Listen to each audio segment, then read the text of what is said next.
Hallelujah. Hallelujah. Tayo'y saglit na manalangin, mga kapatid. Hallelujah. Aming Diyos, dakila at makapangyarihan sa lahat. Sa araw na ito, Panginoon, patuloy ka namin pinupuri, pinapasalamatan. Ng aming buhay ay sa iyo lamang, Panginoon. Tunay na kami tinawag mo sa araw na ito upang gampanin ang aming tungkulin sa araw na ito. Alam po namin, Panginoon, na may hinanda ka. Tunay na kami yung tuturuan. Nawa, Panginoon, patuloy na iyong mga salita ang siyang kumabay, pumatnubay sa bawat isa. Ang iyong mga salita ay tumimo sa aming puso. Bigyan kami ng understanding na napagkaunawa na iyong salita nang sa ganun, Panginoon, mas makilala ka namin ng lubusan. Samahan mo kami at alam namin, Panginoon, na ikaw ang patuloy na gagawa sa aming buhay. Aming pinagkakatiwala sa iyo ang gawain ito, Panginoon. Ito'y aming hiling, dalangin, binabalik sa iyo ang pinakamatas na papuri, pasalamat, pagdakila sa tayong pangalan ng aming Panginoong Hesus Kristo. Amen. Amen. At bago tayo maupo, mga kapatid, ating buksan sa John chapter 2. John chapter 2, beginning at verse 1. At nang ikatlong araw ay nagkaroon ng isang kasalan sa Kana ng Galilea, at naroon ang ina ni Jesus. At inanyayahan din naman si Jesus at ang kanyang mga alagad sa kasalan. At nang magkulang ng alak, ang ina ni Jesus ay nagsabi sa kanya, wala silang alak. At sinabi sa kanya ni Jesus, babae, anong pakialam ko sa iyo? Ang aking oras ay hindi pa dumarating. Sinabi ng kanyang ina sa mga alila, gawin ninyo ang anumang sa inyo'y kanyang sabihin. Ang Diyos ang magpala ng kanyang salita, sabihin natin amen. Tayo makakaupo na, mga kapatid. Hallelujah. Hallelujah. Isang pinagpalang umaga, mga kapatid, sa bawat isa. At sa araw na ito, mga kapatid, ay tayo ay tutungo sa isang Bible study at exhortation na rin, mga kapatid. At aking papamagatan ang paksa sa araw na ito. Dito. The obedience that precedes the miracle. Ibig sabihin, mga kapatid, bago ang miracle, ang milagro, mga kapatid, ay may mauuna munang pagsunod. At dito, pamilyar na tayo sa tagpo na ating binasa, mga kapatid. At iyon ay ang kauna-unahang miracle na ginawa ng ating Panginoon. Yun ay sa kasalan sa Kana. Ang ating Panginoong Hesus at ang mga alagad ay naimbitahan, maginman ang kanyang ina at mga kapatid sa isang kasalan. Subalit, alam natin, base sa nabasa natin ay mayroong kakulangan, mga kapatid. Dito, nakita na habang nagpapatuloy yung okasyon, mga kapatid, ay may nangyari na ubusan ng the wine runs out, mga kapatid. Naubusan sila ng alak. At ang bagay na ito, mga kapatid, sa tradisyon ng mga Hudyo ay hindi ito basta-basta lamang, mga kapatid, sapagkat nakasalalay dito ang kahihiyan, sapagkat sa tradisyon nila, kapag may handaan at nais nila na maging masaya ang mga panauhin, ang mga naimbitahan, subalit kapag may kakulangan, mga kapatid, maaaring nandoon yung disgrace, mga kapatid, yung inconvenience, at mapapahiya ang pamilya nung naghanda, mga kapatid. Subalit, kung titingnan ninyo, ang ating Panginoon ay pumunta sa isang okasyon na hindi kumpleto, mga kapatid. Hindi perfect yung okasyon pagkat may kakulangan.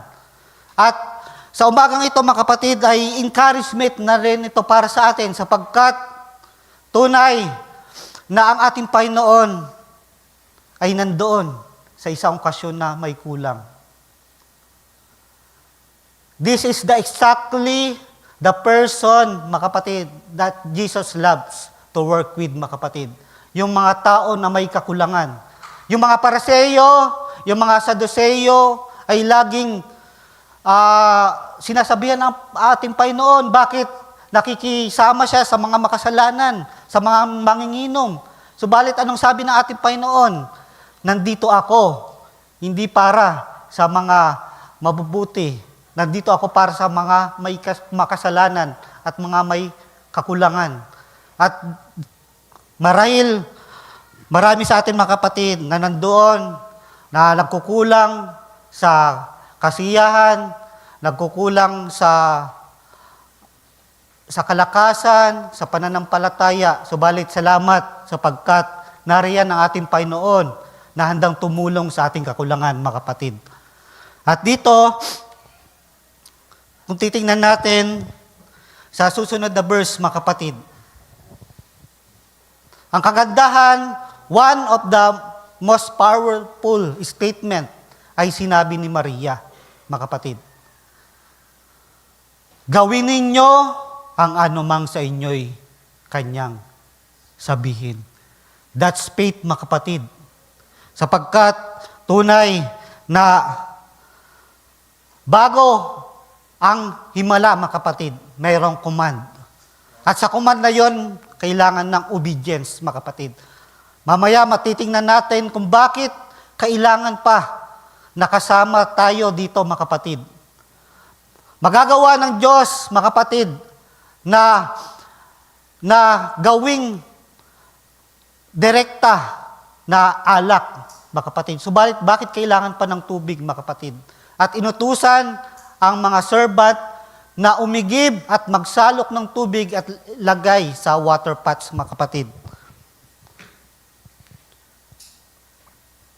At dito, mababasa natin na mayroon nga noong 6 na tapayang bato na naglalagay alinsunod sa kaugalian ng paglilinis ng mga udyo.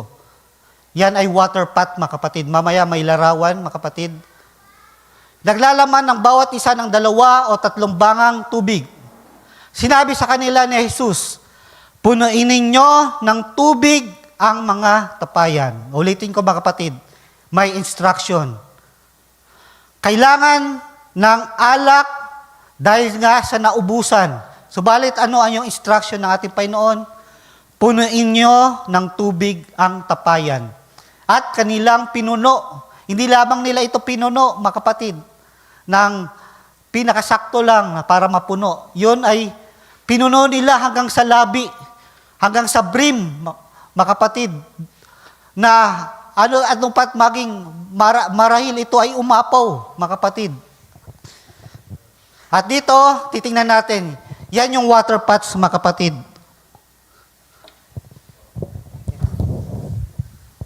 Ito. Yung 6 na yan, mga kapatid, yan yung tapayan, bato. At yung primary purpose ng tapayan na yan, yan yung hugasan, mga kapatid. Yan yung nakalagay doon sa unahan para yung may tubig yan, para doon sila naghuhugas ng kamay, bago sila kumain, naghuhugas ng paa. Yan ay sa paglilinis, mga kapatid. Subalit nung naubusan ng alak sa okasyon na yon, yan mismo yung ginamit ng ating Panginoong Hesus. At yung isang tapayan ay naglalaman niya ng 20 to 30 gallons. Ganun karami, mga kapatid. At yung volume, yung total na yan, kapag nalagyan yung 6 na tapayan na yan, aabot yan ng 120 to 180 gallons, mga kapatid. Marahil sabihin ninyo ay sobra-sobra naman yan. Subalit, yung okasyon kasi ngayon ay, mga kapatid, ay isang kasalan sa village, mga kapatid. At yung okasyon na yun ay hindi umaabot lamang ng isang araw. Marahil yung okasyon na yun ay maaring umabot ng ilang araw o isang linggo, mga kapatid. At kung titingnan ninyo, dapat dito lang gagawa ang Panginoon ng miracle sa wine decanter. Yung parang mas maliit na vessel lamang. Subalit, bakit dito gumawa ng himala ang ating Panginoon? Sapagkat tunay na ating Panginoon ay hindi basta-basta lang sa kasapatan, mga kapatid. Ang ating Panginoon ay gumagawa sa abundance, mga kapatid. Dito, Jesus begins with grace, not judgment. Ang kagandahan ng ating Panginoon ay magpasimula sa kanyang ministry, nagpasimula ito sa grace, sa biyaya, mga kapatid. Kung si Moises, nung Old Testament, ang tubig ay ginawa niyang dugo sa Exodus chapter 7, judgment yun, mga kapatid. Subalit, ng ating Panginoon ay naparito, nang pasimulan niya ang ministry niya, mga kapatid. Ang pangunahing ginawa niya ay grace, mga kapatid. Yun yung kauna-unahang miracle na ginawa ng ating Panginoon. Ginawa niyang alak ang tubig, mga kapatid. At tingnan ninyo, the nature of Christ's ministry. Hindi punishment, mga kapatid, kundi provision. Ganyan, kabiyaya, kasagana ang ating Panginoon. God delights in abundance, not mere survival. Kung mapapansin nyo, kung maalala nyo, mga kapatid, nung ang tinapay ay gawing na mas marami para pakainin yung mga tao, mga kapatid, ay nagkaroon pa ng 12 basket na sobra, mga kapatid. Sapagkat God is not stingy. Hindi kuripot ang Panginoon. Siya ay mabiyaya. He gives grace upon grace, mga kapatid. Sapagkat kung ang concept natin, mga kapatid, ay ang Panginoon ay nagbibigay lang ng sapat o parating sa kakulangan, mga kapatid, ay hindi tayo tatanggap ng sagana, mga kapatid. Subalit, kung ang pagkakilala mo sa ating Panginoon ay mabiyaya at nagbibigay ng sagana, mga kapatid, He gives grace upon grace, mga kapatid. Sa economy ng ating Panginoon, tila ba para sa atin ay sobra-sobra, subalit ganyan talaga ang binibigay ng ating Panginoon, mga kapatid. At mapapansin natin yung pattern sa ministry ng ating Panginoon. Bago gumawa siya ng isang miracle, mga kapatid, meron munang instruction, may command, na para tayo ay sumunod, mga kapatid. Dito, the command before the miracle. Hindi tayo, sa araw na ito, hindi tayo magpo-focus doon sa alak, mga kapatid. Magpo-focus tayo sa bagay na ito. Bago naging alak yung tubig, mga kapatid, may mga servant na nagsalok at nagsalin ng tubig sa bangan, mga kapatid. Ulitin ko, mga kapatid, bago naging alak yung tubig, may mga tao, may mga servant na nagsalok, nag-igib, at pinuno yung water pots. Before supernatural power, there is instruction. There is obedience. May pagsunod muna, mga kapatid. At makikita natin yan. Iisa-isay natin ang mga tala sa Bible na bago gawin ang miracle, mga kapatid, may gagawin tayo, mga kapatid. Meron muna tayong may mga iuutos, instruction, para tayo ay sumunod, mga kapatid. Sapagkat karamihan sa atin, gusto natin alak na kagad, mga kapatid. Subalit, pinag-utos muna ng ating Panginoon na magsalok ng tubig at punuin yung tapayan, mga kapatid. Dito, yan yung Bible pattern, mga kapatid. Ng ating Panginoon, napagalingin ang isang bulag, mga kapatid. Inutusan na, go wash. Maghugas ka muna, saka na lang siya nakakita. Yung wither hand na may sakit, mga kapatid, yung tuyo, yung kanyang kamay, mga kapatid, pinaunat ng Panginoon, saka gumaling. Si Lazaro, mga kapatid, bago binuhay ng ating Panginoong Hesus, pinaalis muna yung bato, mga kapatid, bago siya nabuhay. Ito yung pattern, mga kapatid. Una, instruction. Pasimula, mayroon munang tagubilin, mga kapatid. May command. And then, obedience. At pagkatapos ng pagsunod, mga kapatid, nandoon yung power, yung manifestation. Instructions, then obedience, then power. Yan yung pattern, mga kapatid. Isa-isayin natin, mga kapatid. Dito sa lalaking bulag, mga kapatid, sa John chapter 9, verse 1, sa pagdaraan niya ay nakita niya ang isang lalaking bulag mula sa kanyang kapanganakan. Ang lalaking ito, mga kapatid, ay bulag na. Mula pa ba siya ng isilang, mga kapatid. Kaya napaka-imposible, mga kapatid, na gumaling ang lalaking ito. Kailangan ng milagro bago makakita ang lalaking ito, mga kapatid. Nang masabi niya ang ganito, siya'y lumura sa lupa at pinagputik ang lura at pinahiran ang mga mata ng putik. At ito na yung instruction, mga kapatid. Bago gumaling ang lalaking bulag na ito, at sinabi sa kanya, humayo ka, maghukas ka sa tangke ng Siloe, na kung liliwanagin ay sinugo.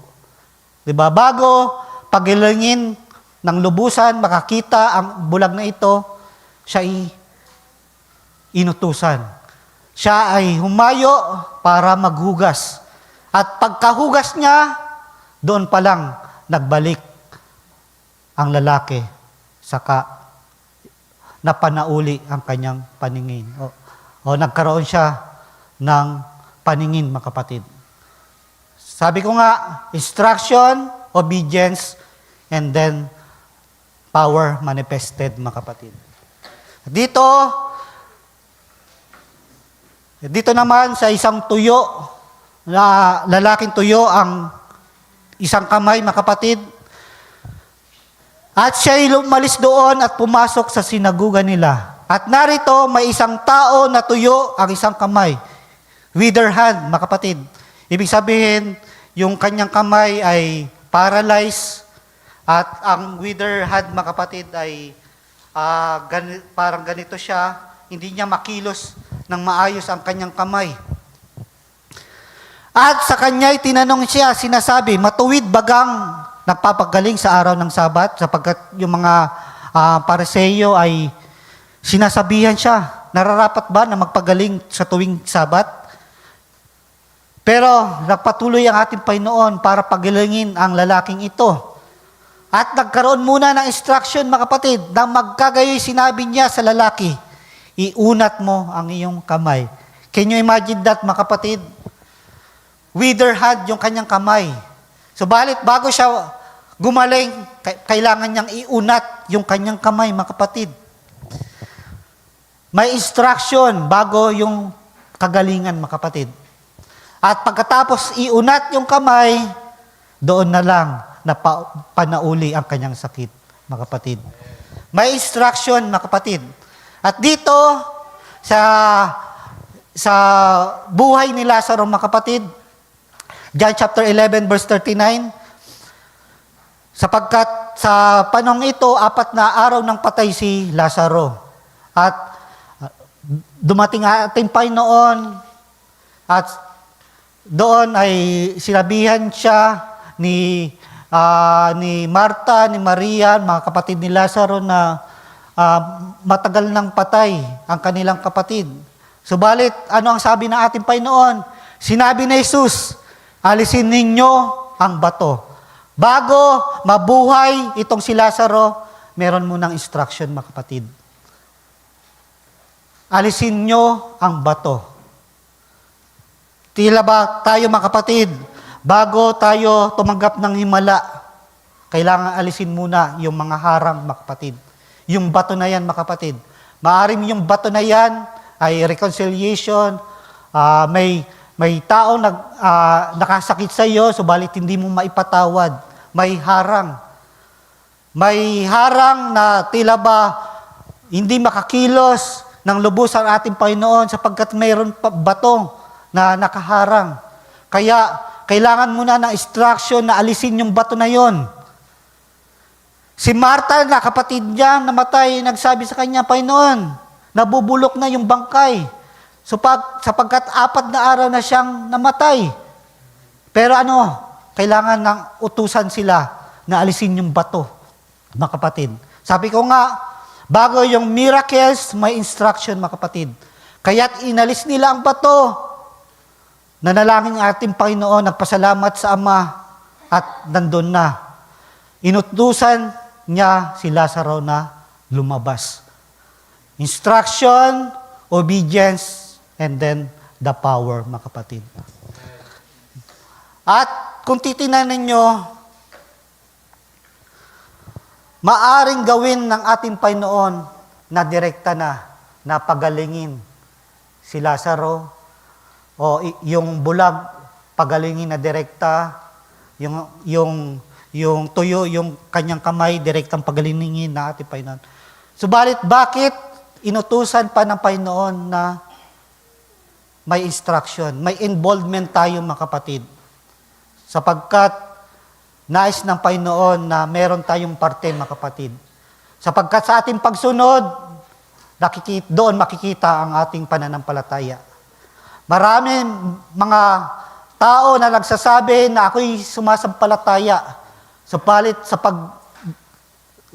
pagdating na sa gawa, tahimik, mga kapatid. Sapagkat sa ating pagsunod, doon nakikita ang ating pananampalataya, mga kapatid. Maging sa ating salvation, mga kapatid, nandun yung command. Sa Acts chapter 16, verse 31, at kanyang sinabi, manampalataya ka sa Panginoong Hesus at maliligtas ka. Nandun muna yung pananampalataya, mga kapatid. Dito sa Acts chapter 17, verse 30, ang mga panahon ng kahangalan ay pinalipas na ng Diyos, datapwat ngayon, pinag-uutos niya sa mga tao na magsisi silang lahat sa lahat ng dako. Nandun yung instruction, mga kapatid. Sapagkat may parte tayo na gagawin at may parte ang Diyos gagawin din, mga kapatid. Sapagkat dito tinitingnan ng ating pananampalataya kung tayo ay susunod, mga kapatid. Dito sa Luke chapter 9 verse 23, at sinabi niya sa lahat, kung ang sino mang tao ay ibig sumunod sa akin, kung merong susunod, mga kapatid, tumagi sa kanyang sarili at pasanin sa araw-araw ang kanyang krus at sumunod sa akin. Sapagkat faith is proven by obedience, mga kapatid. Ang ating pananampalataya, mga kapatid, ay makikita sa ating gawa, mga kapatid, sa ating pagsunod. Bago ang miracle, mga kapatid, ay mangyari, bago yung alak, yung tubig ay maging alak, mga kapatid, kailangan muna silang utusan, mga kapatid. May gagawin, may parte tayo bilang mananampalataya na gagawin, mga kapatid. Kung titingnan natin, mga kapatid, tila ba kaya ng Panginoon, kaya ng ating Diyos na direkta, mga kapatid. Sabihin niya na sa magkaroon ng alak. Subalit bakit tayo, yung mga servant, ay kailangan pang utusan para umigib, sumalok ng tubig at ilagay doon sa tapayan, mga kapatid. May involvement tayo, mga kapatid. Meron tayong kailangang gawin bago yung miracle, mga kapatid. Sapagkat, tila ba may mga tao na gusto kagad ng miracle at wala na silang gagawin, mga kapatid. Subalit, nakita natin yung pattern, mga kapatid. Ginawa ito ng ating Panginoon hindi dahil sa hindi niya kaya para tingnan ng Panginoon ang ating pagsunod, mga kapatid. Kaya niya nang direktahin, gawin, na pagalingin ang mga may sakit. Subalit, bakit may involvement pa? Bakit may command pa na kailangan gawin at kailangan ng ating obedience, mga kapatid? Sapagkat dito, pakikita natin, maging man sa New Testament, sa Old Testament, ganun din yung pattern, mga kapatid. Bago yung miracle, may parte ang tao na gagawin, mga kapatid. Sa panahon ni Eliseo, mga kapatid, may isang babae na namatayan ng asawa. At dahil sa baon siya na sa utang, sinisingil siya. At dahil sa sinisingil siya, ang gusto ng maniningil ay kunin yung 2 anak ng babae. Subalit, nung humingi ng tulong yung babae kay Eliseo, ano ang sabi ni Eliseo? Na magkagayoy sinabi niya, ikaw ay yumaon, manghiram ka ng mga sisidlan sa labas ng lahat ng iyong mga kapitbahay. Sa makatwid bagay, ang mga walang lamang sisidlan. Para magkaroon ng langis ang babaeng ito, kailangan siya maghiram ng mga sisidlan. Sabi dito, dagdag pa ni Eliseo, huwag kang manghiram ng kaunti. Damihan mo. Sapagkat ang Diyos natin ay hindi Diyos ng kakulangan.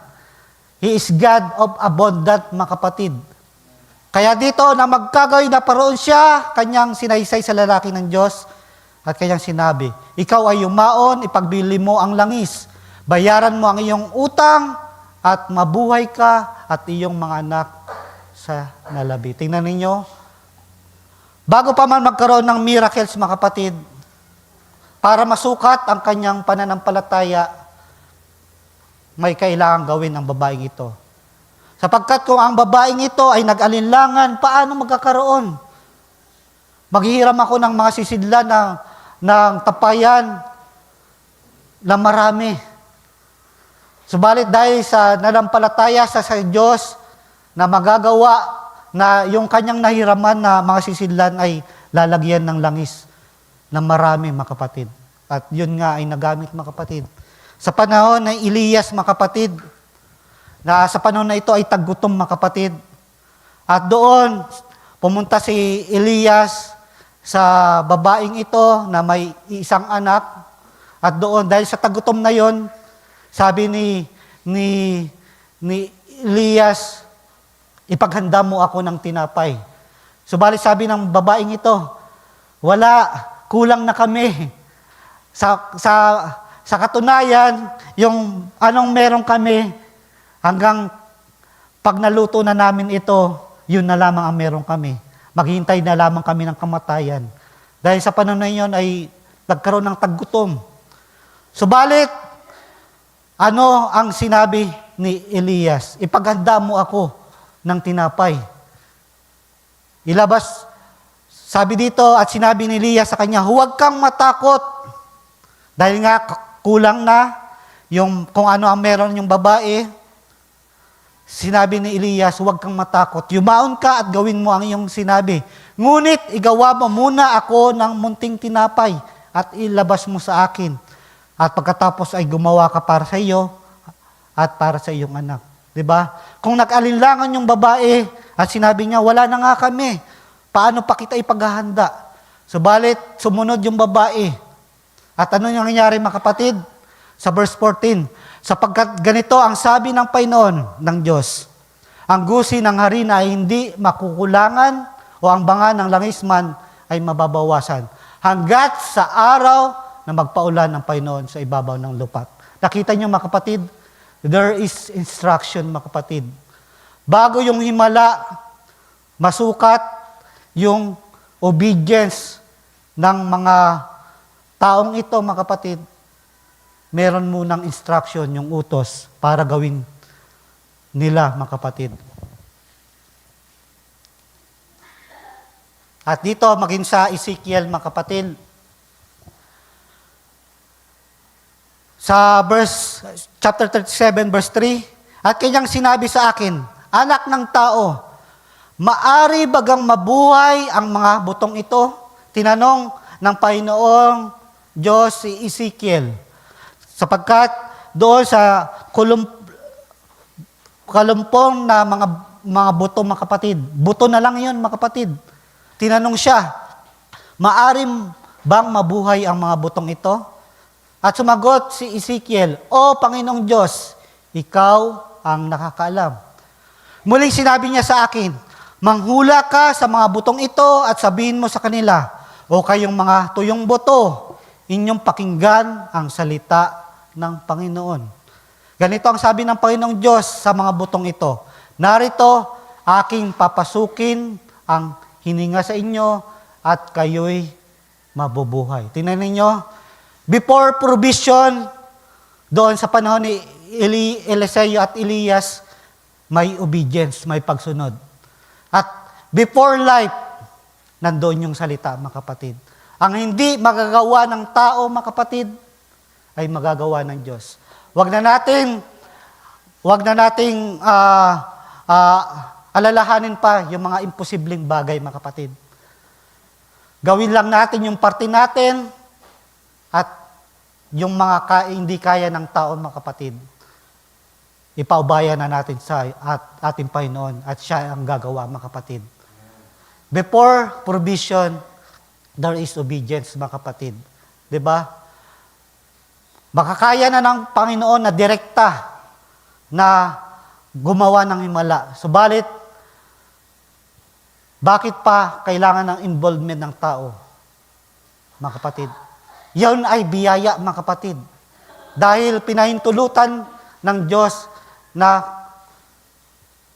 gumawa tayo, mga kapatid, para makita natin ang kapangyarihan ng Diyos, mga kapatid. Sapagkat sa testimony, mga kapatid, di ba may mga nagte-testimony. Sa testimony, maaring pagpalain yung nakikinig, mga kapatid. Subalit, ikaw na nag-testimony, alam mo yung bagay na nangyari, mga kapatid. Kung ano, bago, during, at pagkatapos, mga kapatid, nagawa ng Panginoon. Ikaw mismo ang nakakaalam. Dahil nandun yung involvement mo, mga kapatid. Mamaya titingnan natin dito. Why does God do this, mga kapatid? Bakit ginagawa ito ng Diyos? Unang-una, God involves people in His work. Sabi ko nga, kayang-kaya ng Diyos, mga kapatid, na direkta na gawin ang himala. Pero, bakit kailangan pa ng involvement natin? Sapagkat, tinuruan tayo, we are not spectators. Hindi lang tayo tagamasid, mga kapatid. We are participants, mga kapatid. Hindi lang tayo nakikinig dito, tayo ay gumagawa, mga kapatid. Kaya kailangan may ministry tayo, mga kapatid. Christianity is active, not passive. Pag sinabing passive, yan sinasabing come what may, kung anong mangyari, yun lang. Subalit, kailangan ng involvement dito, mga kapatid. We are not spectator. Tila ba, tagamasid lamang. Tinuruan tayo na kumilos, mga kapatid, gumawa, mga kapatid. Sapagkat, pangalawa, obedience proves faith. Sabi ko nga, may mga tao na nagsasabi, nananampalataya ako. Pero pagdating na sa gawa, tahimik, mga kapatid. Tila ba gusto ng miracle, pero ayaw gumawa, mga kapatid. Sabi dito, if you want to see the miraculous hand of God, obey the instruction of God. Diba? May mga instruction na kailangan natin gawin, mga kapatid.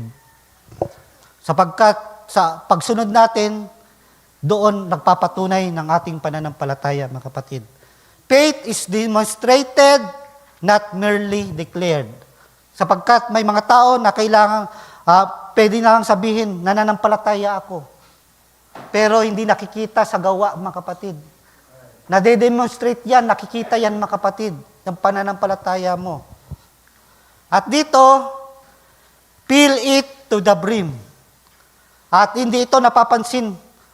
Minsan nadadaanan natin at hindi natin ito napapansin. Nung inutusan yung mga servant na lagyan ng tubig yung tapayan, sinabi sa kanila ni Jesus, punuin ninyo ang tubig ang mga tapayan. At ano ang ginawa nila? At kanilang pinuno hanggang sa labi. Doon sa brim, mga kapatid. Ibig sabihin, hindi na lang nila ito linagyan. Pinuno nila ito na hanggat maaring umapaw, mga kapatid. Doon sa pinakalabi ng tapayan, mga kapatid. At kung titingnan, the servant filled the pots to the brim. At may dalawa kasing klase ng obedience, mga kapatid. Sa pagsunod, maaring halfway. May reserve ka pa. Sa pagsunod mo, ano kaya susundin ko to ng lubusan o magdadalawang isip ka, ay sige, susundin ko ito hanggang kalahati lang. Pero may pagsunod na wholehearted obedience, mga kapatid. Buong puso mo na susundin. Ibibigay mo yung best mo, mga kapatid. Sapagkat kung nangyari nag-alinlangan yung mga servant, kung ninyong nag-alinlangan yung mga servant, at linagyan nila ng tubig yung tapayan, at baka kung usap sila, sige, kalahati lang yung ilalagay natin. Kung kalahati lang yung linagay nila, at naging alak yung tubig, kalahati lang din, mga kapatid, yung magiging alak. Subalit dahil sa pinuno nila yung tapayan, mga kapatid, marami din yung miracle na nangyari, mga kapatid. Sapagkat yung pagsunod natin, mga kapatid, ay na-measure, mga kapatid. Yung manifestation, yung power, mga kapatid, na mangyayari, mga kapatid, ay nakasalalay, mga kapatid, sa pagsunod natin, mga kapatid. Hindi dahil sa kulang ang kapangyarihan ng Diyos, subalit dahil yun yung sisidlan na binigay natin, mga kapatid. Kung kalahati lang yung pagsunod mo, kalahati lang din yung matatanggap mo, mga kapatid. Full vessels invite a full move of God. Kung napuno yung sisidlan mo, yung pagkilos ng Diyos ay buong-buo din, mga kapatid. Kaya nga, fill it to the brim.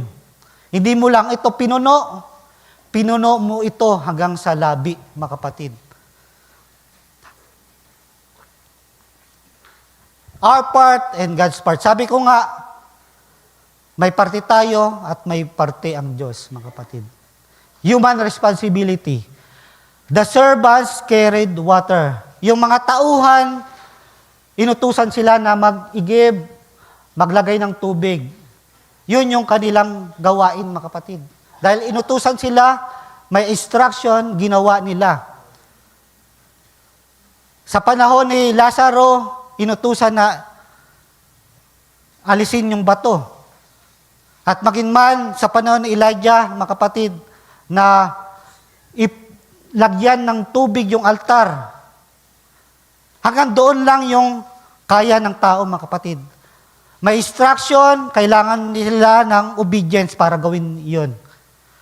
Pero hanggang doon lang, mga kapatid. May parte tayo. Nandito para dumalo, makinig. Yung mga pinag-uutos sa atin, manalangin tayo, may pag-ibig, kung ano-ano yung napapakinggan natin. Yun yung mga kautusan na kailangang sundin natin.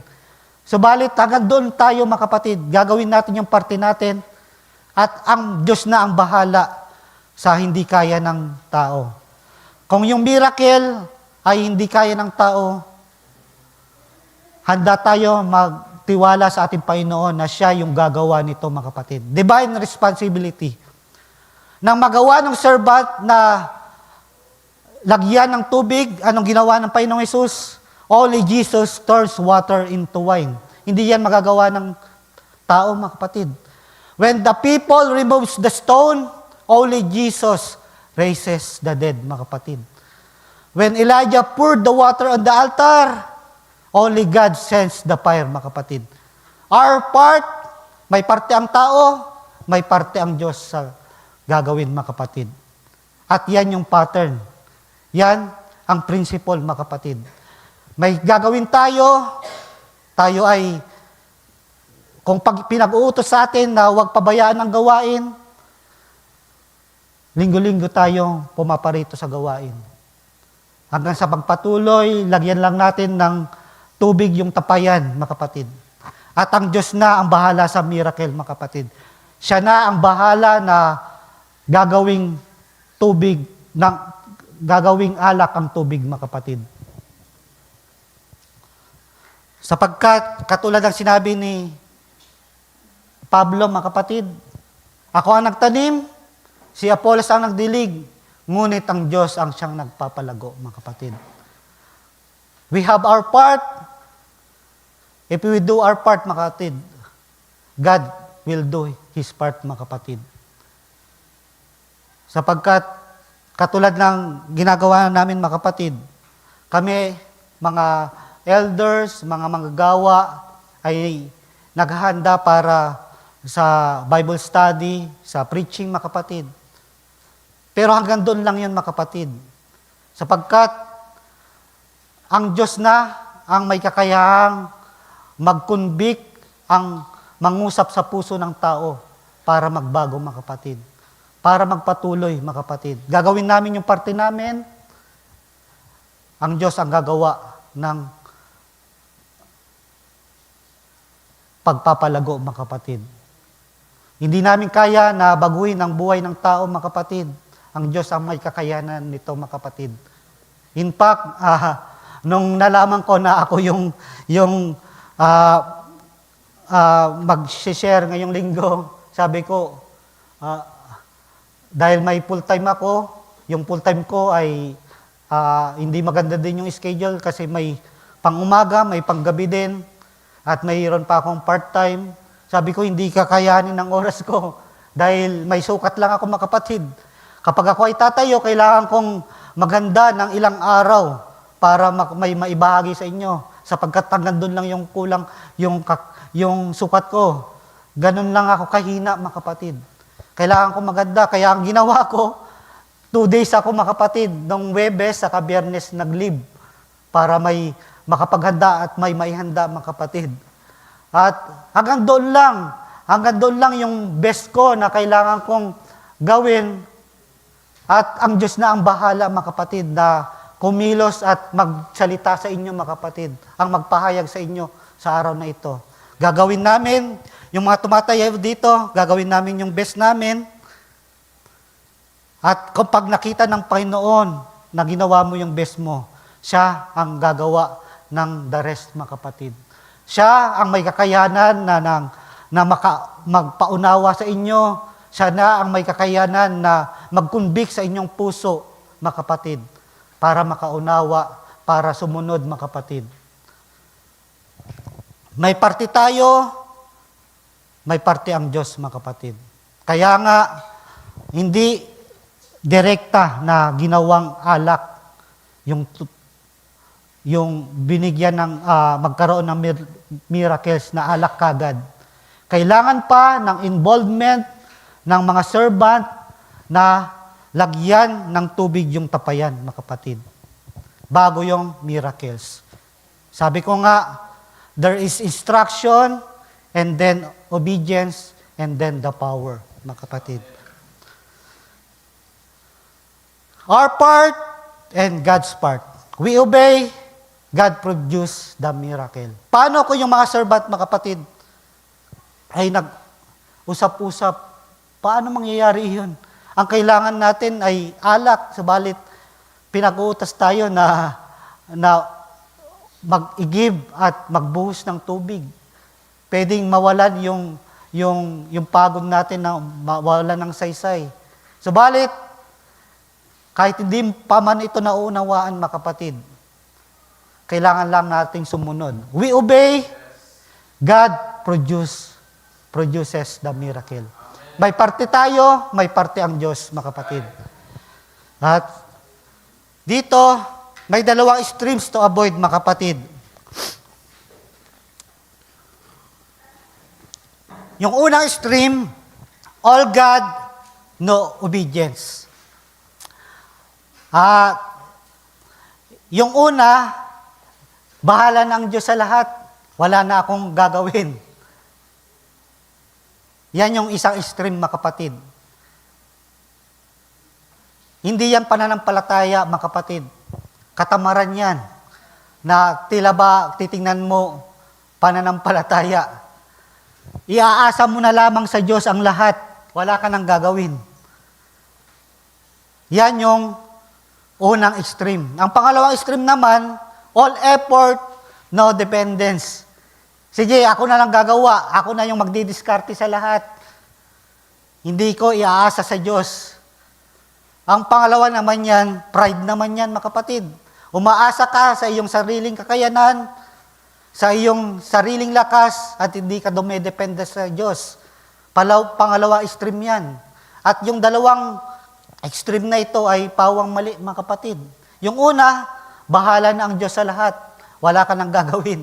Yung pangalawa naman, sa iyo na lahat, hindi ka nagdedepende sa Diyos, mga kapatid. Paano kung yung mga servant nagsabi, mga kapatid, sige, nung inutusan sila, sige, Panginoon, pagkatapos naming punuin yung tubig, kami na rin bahala na gawing alak itong tubig. Imposible yun, mga kapatid, sapagkat may parte lamang ang tao na gagawin. May yung miracle, ang Diyos na ang makagagawa nun, mga kapatid.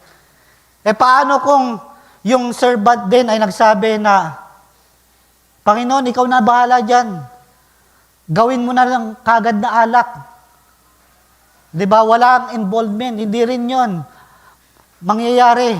Maaring gawin nyo ng Diyos. Pero sabi ko nga, bago yung miracle, kailangan ng obedience. Kailangan ng involvement natin, mga kapatid. Sapagkat kailangan ng biblical balance. Full obedience plus total dependence, mga kapatid. We position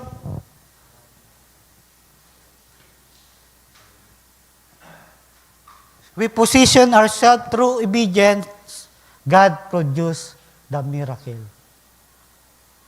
Tayo yung gumagawa ng pagsunod, ang Diyos na ang bahala sa miracle, mga kapatid. Aasa tayo sa Kanya, dedepende tayo sa Kanya, pero tayo ay susunod sa Kanyang pinag-uutos. Yan yung biblical balance. Huwag tayo doon sa dalawang extreme, na kung saan tila ba iasa mo lahat sa Diyos, wala ka nang gagawin, o kaya nakadepende ka lang sa iyong sariling lakas at hindi ka dumedepende sa Diyos, mga kapatid. Our part and God's part. We do what we can do, God does what only He can do, mga kapatid. Yung mga utos sa atin, gawin lang natin, at yung mga bagay na hindi na natin kayang gawin, ipaubaya natin sa Panginoong Diyos, mga kapatid. Yung mga miracles, hindi natin yan kaya, mga kapatid. Yung mga bagay na tila ba imposible para sa atin, ang Diyos na ang bahala dyan, mga kapatid. Kailangan lang natin sumunod sa Kanyang pinag-uutos. We obey, God moves, mga kapatid. At dito, obey even if doesn't make sense, mga kapatid. Sapagkat kung tao, logical, rational tayo mag-isip, mga kapatid, tila ba may mga bagay, mga tagpo sa Biblia na it doesn't make sense, mga kapatid. Paano ko yung mga servants ay nag-usap-usap? Teka, tama ba yung narinig ko? Alak ang kailangan natin, subalit bakit tubig? Yung pinapaigib sa atin at pinapasalok tayo at punuin yung tapayan ng tubig. Tila ba susundin ba natin ito? Baka may isa pang paraan para masolusyonan natin yung problema natin. Subalit, yung mga servant ay sumunod, mga kapatid. Even though it doesn't make sense, mga kapatid. Sapagkat yung pananampalataya, mga kapatid, hindi yan nakabase sa understanding na yung lubusang pagkaunawa mo. Nakabase yan, mga kapatid, sa pananampalataya mo, mga kapatid. The logical problem, they need wine, Jesus asked for water. It doesn't need connected, mga kapatid. Tila ba may mga pangyayari, maging mantagpo sa Old Testament, mga kapatid, na tila ba hindi konekta. Subalit, kung tayo ay susunod, kahit hindi yan lubusan na naunawaan natin, na minsan hindi yan logical, mga kapatid, kailangan lang nating sumunod, mga kapatid. Obedience is based on trust. Sa pagtitiwala yan, mga kapatid. Kung yung mga servant ay hindi nagtiwala sa ating Panginoong Hesus, walang mangyayari na maging alak yung mga tubig, mga kapatid. Only Jesus turns water into wine. Only Jesus raises the dead. Only God sends the fire. May mga bagay na maski hindi natin maunawaan ng lubusan, mga kapatid. Subalit, kailangan ng pagsunod. Sapagkat ang pagsunod ay nakabase sa pagtitiwala mo. Marahil hindi mo pa yan maunawaan, subalit kailangan mo nang sumunod. 'Di ba? Paano, sasabihin mo, paanong mananatili ako dito? Dito sa probinsya, kulang yung trabaho. It doesn't make sense na dito ako mananatili. Magugutom ako. Yung trabaho nasa Manila, yung trabaho nasa abroad. Subalit, it doesn't make sense na dito ako mananatili. Pero, yung pagsunod, obedience, is based on trust. Magme-make sense kung pupunta ka doon sa Manila para magtrabaho o ka sa abroad. Pero kung yung pagtitiwala mo para sumunod, sige, hindi ko pa alam kung ano yung mangyayari, subalit magtitiwala ako. Ang Diyos na ang bahala. Ang Diyos na ang bahala sa miracle, mga kapatid. Gawin lang natin yung parte natin, maging masunurin tayo. Kahit dito, it doesn't make sense. Sa una, ang Diyos na ang bahala sa mga susunod, mga kapatid. At dito, di ba, kung titingnan nyo, it doesn't make sense na sa ikapitong araw, papalibutan ang Jericho para ito ay, yung wall ay matumba, mga kapatid. It doesn't make sense na ang daladala ni Gideon ay lampara at trumpeta para tumungo sa digmaan. It doesn't make sense na yung widow ay maghiram ng mga vessels.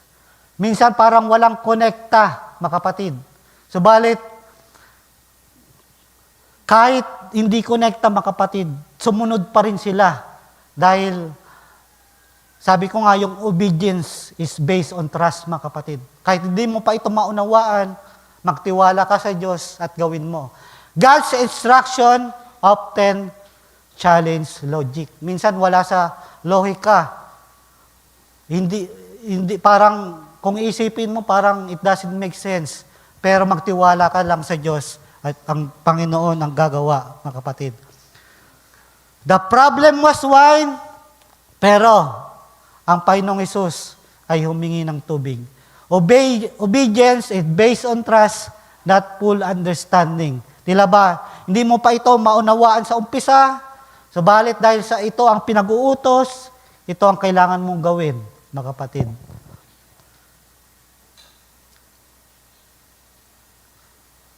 Isa sa pinaka-powerful statement na winika ni Maria, sinabi ng kanyang ina sa mga alila, gawin ninyo ang anumang sa inyo'y kanyang sabihin.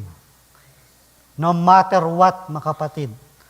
Kahit it doesn't make sense na kailangan nila ng alak at ang pinapakuha sa kanila ay tubig, dahil yun yung pinag-uutos, yun yung instruction, sundin mo. Yan yung obedience, mga kapatid. Whatever He says to you, do it. No arguments, no excuses, just obedience. At nung pinuno nila yung tapayan, Hindi lang kalahati.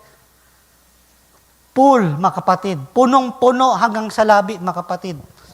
Hindi sila nagtira, walang argumento, walang excuses, just obedience. Don't quit while it's still water. Tila ba, matapos nilang sumunod,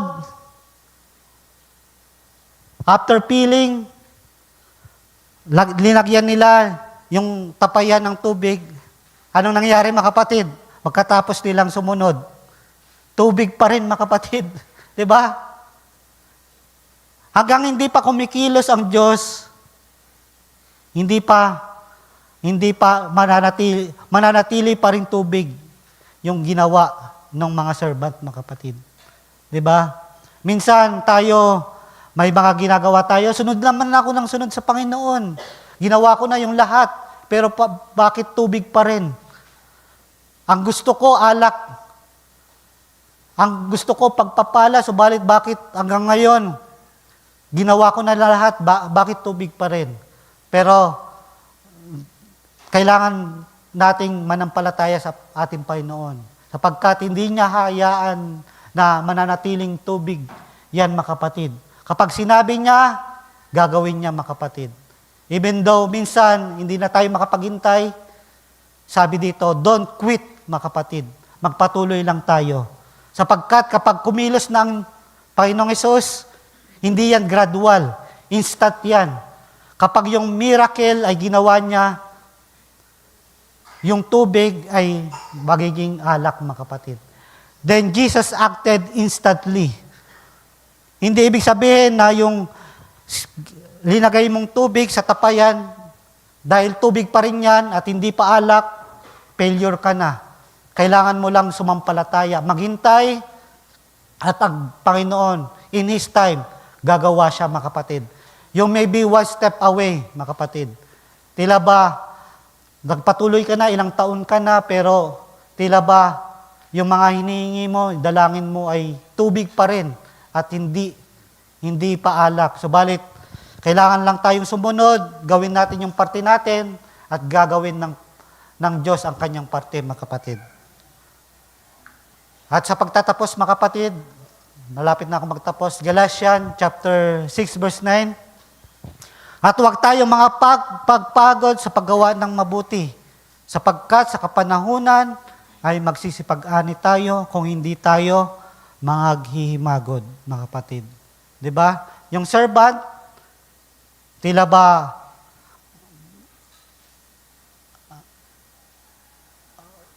nung linagyan nila ng tubig, yung tapayan, tubig pa rin yun, mga kapatid. Subalit nung kumilos ng ating Panginoong Hesus, doon na naging alak yung tubig, mga kapatid.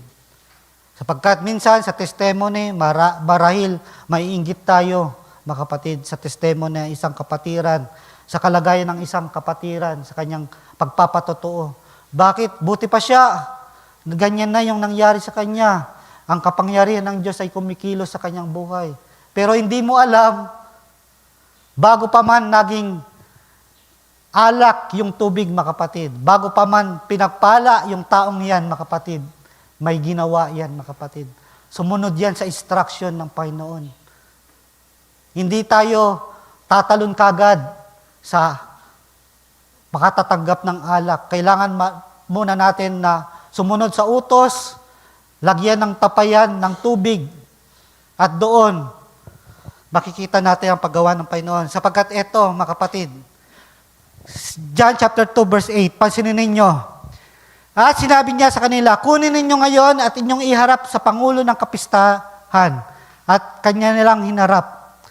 At nang matikman ng Pangulo ng Kapistahan ang tubig na naging alak nga, hindi niya nalalaman kung saan buhat. Yung governor of the feast, mga kapatid, yung namamahala sa okasyon, mga kapatid, wala siyang kaalam-alam sa nangyari, mga kapatid. Observant lamang siya. Hindi niya alam yung milagro na nangyari. Hindi niya nalalaman kung saan buhat. Pero sino yung nakakaalam, mga kapatid? Datapwat nalalaman ng mga alila na nagsikuha ng tubig. Diba? Sino yung nakakaalam? Yung mga servant, mga kapatid. Yung nakakita, yung gumawa, yung mga inutusan na gumawa. At yung mga sumunod. Sila yung nakakita ng himala. May mga nagpapatotoo na kapag napapakinggan natin, nag-i-enjoy tayo sa patotoo na nagpatotoo. Subalit, lobos na mainam, mga kapatid, sa nagpatotoo, sapagkat alam niya yung proseso, yung kanyang ginawa at yung ginawa ng Panginoong Diyos sa kanyang buhay, mga kapatid. Tunay na nag-enjoy, nakinabang yung mga bisita. Doon, nung mainom nila yung alak. Subalit, yung nakakaalam ng tunay na pangyayari, mga kapatid, yung servant. Yung servant na sumunod sa utos, mga kapatid. At dito, sa ating pagtatapos, dito, the guest enjoy the wine. Yung mga bisita na enjoy nila yung alak. Yung ruler didn't know the source. Hindi niya alam. But the servants knew, mga kapatid. Those who serve and obey understand God's work deeply. Yung mga mananampalataya na sumunod, ang siyang nakakaunawa, mga kapatid. Yung mga nagpapatotoo, sila mismo yung nakakaunawa ng mga bagay ng ginawa ng Diyos sa buhay nila. Yung mga napapakinig, nag-enjoy din sila. Buti sa kapatid na ito, pinagpala siya ng Diyos. Subalit, yung mismo nagpatotoo, yung servant na nakakita ng sumunod, ang nakakaunawa ng gawa ng Diyos, mga kapatid. Huling verse, 2 Timothy chapter 3, verse 16. All scripture is given by inspiration of God and is profitable for doctrine, for reproof, for correction, for instruction. Sabi ko nga, instruction, obedience, and then power. God's word gives direction para i-position tayo for greater things. May mga instruction na kailangan nating sundin at doon gagawa ang Panginoon ng kanyang himala. Tayo tumayo, mga kapatid, at nawa sa simpleng exhortation sa pagtuturo, mga kapatid, makikita natin bakit tayo bilang mananampalataya, bago yung miracles, mayroong involvement, mga kapatid. Kaya na ng Diyos na direkta, subalit isinama niya pa tayo bago yung miracle, para may gawin tayo, para may involvement tayo, para makita natin na tayo lumago, ma-witness natin ang gawa ng ating Panginoon sa ating buhay. Hindi niya direkta na gagawin yung milagro, may instruction sa atin na papagawan para pag ginawa natin ito, doon na gagawin ng Panginoon ang kanyang miracle, mga kapatid. Tayo manalangin. Hallelujah. Aming Diyos, dakila ka sa aming buhay.